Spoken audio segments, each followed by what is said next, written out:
ಏನು ನಿನ್ನೆ ಒಂದು ಪ್ರಸ್ತಾಪ ನಮ್ಮ ದೇಶದಲ್ಲಿ ಆಗಿದೆ. ನಮ್ಮ ಇಂಡಿಯಾ ಒಕ್ಕೂಟದಿಂದ ಪ್ರಧಾನಮಂತ್ರಿಗಳ ಅಭ್ಯರ್ಥಿಯಾಗಿ ಮಲ್ಲಿಕಾರ್ಜುನ ಖರ್ಗೆಜಿಯವರನ್ನ ಮಾಡಬೇಕಾಗ್ತದೆ ಅನ್ನೋದನ್ನ ಪ್ರಸ್ತಾಪ ಆಗಿದೆ. ಇವತ್ತು ನಮ್ಮ ಕಾಂಗ್ರೆಸ್ ಪಕ್ಷದ ಇತಿಹಾಸ ಇದೆ.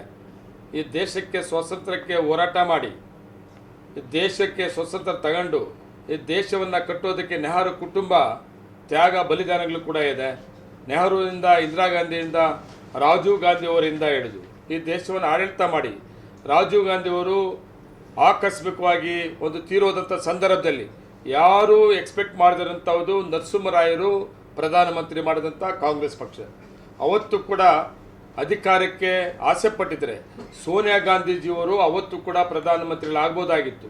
ಆದರೆ ಸೋನಿಯಾ ಗಾಂಧಿಯವರು ಆಸೆ ಪಡದೆ ನಮ್ಮ ಪಕ್ಷದ ಹಿರಿಯರನ್ನ ಒಬ್ಬನ್ನು ಮಾಡಬೇಕಾಗ್ತದೆ ಅಂತೇಳಿ ಅವತ್ತು ನರಸಿಂಹರಾಯರಿಗೆ ಅವಕಾಶ ಮಾಡಿಕೊಟ್ಟಂಥ ಸೋನಿಯಾಜಿಯವರನ್ನು ಮರೆಯೋಕ್ಕಾಗಲ್ಲ.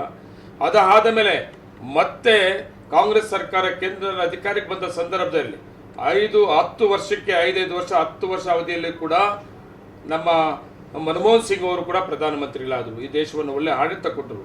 ಅವರು ಕೂಡ ಅಷ್ಟೇ, ಅವತ್ತು ಕೂಡ ನಮ್ಮ ನೆಹರು ಕುಟುಂಬ ಪ್ರಧಾನಮಂತ್ರಿಗಳ ಆಸೆ ಪಟ್ಟಿದ್ರೆ ಸೋನಿಯಾ ಗಾಂಧೀಜಿಯವರು ಪ್ರಧಾನಮಂತ್ರಿಗಳಾಗ್ತಾ ಇದ್ರು. ರಾಹುಲ್ ಗಾಂಧಿಯವರು ಸಿಖ್ ವಯಸ್ಸಿಗೆ ಪ್ರಧಾನಮಂತ್ರಿಗಳಾಗಬಹುದಾಗಿತ್ತು. ಅವತ್ತು ಕೂಡ ಸೋನಿಯಾ ಗಾಂಧಿ, ನೆಹರು ಕುಟುಂಬ, ರಾಜೀವ್ ಗಾಂಧಿ ಕುಟುಂಬ ಅಧಿಕಾರಕ್ಕೆ ಪ್ರಧಾನಮಂತ್ರಿಗೆ ಆಸೆ ಪಡಲಿಲ್ಲ ಅನ್ನೋದನ್ನು ಕೂಡ ಈ ದೇಶದಲ್ಲಿ ಮಾದರಿ ಚರ್ಚೆ ಆಗ್ತಾ ಇದೆ. ಇಂಥ ಒಂದು ಸಂದರ್ಭದಲ್ಲಿ, ಇಂಥ ಒಂದು ವಾತಾವರಣದಲ್ಲಿ ಇವತ್ತು ನಮ್ಮ ರಾಜ್ಯದವರೇ ಆದ, ಹಿರಿಯರು ಆದ, ಕಾಂಗ್ರೆಸ್ ಸಿಪಾಯಿಗಳು ಆದ ಕರ್ನಾಟಕ ರಾಜ್ಯದಲ್ಲಿ ಸುಮಾರು ಅವಕಾಶಗಳು ಕೊಟ್ಟು ಅವರದೇ ಆದ ಒಂದು ಹೆಸರನ್ನು ಪಡೆದು ಇವತ್ತು ರಾಷ್ಟ್ರೀಯ ನಾಯಕರಾಗಿ AICC ಅಧ್ಯಕ್ಷರಾಗಿ ಇವತ್ತು ದೇಶದಲ್ಲಿ ಕರ್ನಾಟಕದ ಮಲ್ಲಿಕಾರ್ಜುನ ಖರ್ಗೆಜಿಯವರು ಪ್ರಧಾನಮಂತ್ರಿ ಅಭ್ಯರ್ಥಿ ಆಗಬಹುದು ಅಂತೇಳಿ ಏನು ಪ್ರಸ್ತಾಪ ಆಗಿದೆ ಇಂಡಿಯಾ ಕೂಟದಲ್ಲಿ ತುಂಬ ಖುಷಿ ಪಡ್ತೀವಿ. ಅದಕ್ಕೆ ನಾನು ಸ್ವಾಗತ ಕೂಡ ಬಯಸ್ತಾ ಇದ್ದೀನಿ. ಇಂಡಿಯಾ ಒಕ್ಕೂಟಕ್ಕೆ ನಾನು ಅಭಿನಂದನೆಗಳು ಕೂಡ ಸಲ್ಲಿಸ್ತೀನಿ. ಇದು ನಮ್ಮ ಹೈಕಮಾಂಡ್, ರಾಹುಲ್ ಗಾಂಧೀಜಿಯವರು, ಸೋನಿಯಾ ಗಾಂಧಿಯವರು ಅಂತಿಮ ತೀರ್ಮಾನ. ಅವರು ಏನು ತೀರ್ಮಾನ ತಗೊಂಡ್ರು ಕೂಡ ಇವತ್ತು ಇಂಡಿಯಾ ಒಕ್ಕೂಟ ಏನು ಇವತ್ತು ಪ್ರಸ್ತಾಪ ಆಗಿದೆ, ನಿಜವಾಗ್ಲೂ ಅವರು ಕೂಡ ಒಕ್ಕೂಟ ಮತ್ತು ತ್ಯಾಗಕ್ಕೆ ತುಂಬ ಮುಂದೆ ಇರ್ತಾರೆ. ಅಂಥ ಒಂದು ಸಂದರ್ಭ ಬಂದಾಗ ನಾನು ತುಂಬ ಹೆಮ್ಮೆಯಿಂದ ನಾನು ಸ್ವಾಗತ ಬಯಸ್ತಾ ಇದ್ದೀನಿ ಅಂತೇಳಿ ಹೇಳ್ಬೇಕಾಗ್ತದೆ. ಈ ದೇಶದಲ್ಲಿ ದಲಿತ ಯಾರು ಪ್ರಧಾನಮಂತ್ರಿ ಆಗಬಾರ್ದೆ, ಅದು ಅವಕಾಶ ಇರೋದಿಲ್ಲ ಅಂದರೆ ಕಾಂಗ್ರೆಸ್ ಪಕ್ಷದಲ್ಲಿ ಮಾತ್ರ. ದಲಿತರಿಗೆ, ಅಲ್ಪಸಂಖ್ಯಾತರಿಗೆ, ಬಡವರಿಗೆ, ಎಲ್ಲ ವರ್ಗದವರಿಗೂ ಅಧಿಕಾರ ಸಿಗ್ತದೆ ಅಂದರೆ ಅದು ಕಾಂಗ್ರೆಸ್ ಪಾರ್ಟಿ. ಇವತ್ತು ಕರ್ನಾಟಕ ರಾಜ್ಯದಲ್ಲಿ ಇವತ್ತು ಬಿಜೆಪಿ ಸರ್ಕಾರದಲ್ಲಿ ಒಬ್ಬ ಮಂತ್ರಿ, ಒಬ್ಬ ಶಾಸಕ ಇರಲಿಲ್ಲ.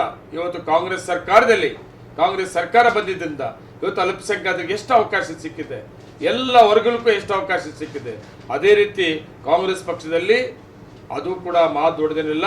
ಇದರಲ್ಲಿ ಕಾಂಗ್ರೆಸ್ ಪಕ್ಷದಲ್ಲಿ ಜಾತಿ ಭೇದ ಇಲ್ಲ, ಎಲ್ಲ ವರ್ಗಗಳ ಒಟ್ಟಿಗೆ ತಗೊಂಡೋಗುತ್ತೆ ಕಾಂಗ್ರೆಸ್ ಪಾರ್ಟಿ. ಅವಕಾಶಕ್ಕೆ ಯಾರು ವಿರೋಧ ಮಾಡೋದಿಲ್ಲ ಕಾಂಗ್ರೆಸ್ ಪಾರ್ಟಿ. ಮೋದಿ ಅವರ ಜನಪ್ರಿಯತೆ ಎದುರುಗಡೆ ಇದು ಸೂಕ್ತ ಅಭ್ಯರ್ಥಿ ಅನ್ಸುತ್ತಾ ನಿಮ್ಗೆ ಖರ್ಗೆ ಅವರು? ನೋಡಿ, ಇಂಡಿಯಾ ಒಕ್ಕೂಟ ಅಂತ ಏನಿದೆ ಅವ್ರ ಎಲ್ಲ ಕ್ಯಾಲ್ಕುಲೇಷನ್ ಲೆಕ್ಕಾಚಾರ ಮಾಡಿ, ಮತ್ತೆ ನಮ್ಮ ನಾಯಕರುಗಳು ಕೂಡ ಅಷ್ಟೇ, ರಾಹುಲ್ ಗಾಂಧಿ ಅವರು ಮತ್ತೆ ಸೋನಿಯಾ ಗಾಂಧಿ ಅವರು. ಇವತ್ತು ರಾಹುಲ್ ಗಾಂಧಿ ಅವರು ಕನ್ಯಾಕುಮಾರಿಯಿಂದ ಜಮ್ಮು ಕಾಶ್ಮೀರವರೆಗೂ ಇತಿಹಾಸ ಪುಟಗಳು ಉಳ್ಕೊಂಡಂತ ಒಂದು ಕಾಲ್ನಡಿಗೆ ಮಾಡಿ ಕಾಂಗ್ರೆಸ್ ಪಕ್ಷಕ್ಕೆ ಒಂದು ಶಕ್ತಿಯನ್ನು ಕೊಟ್ಟಿದ್ದಾರೆ.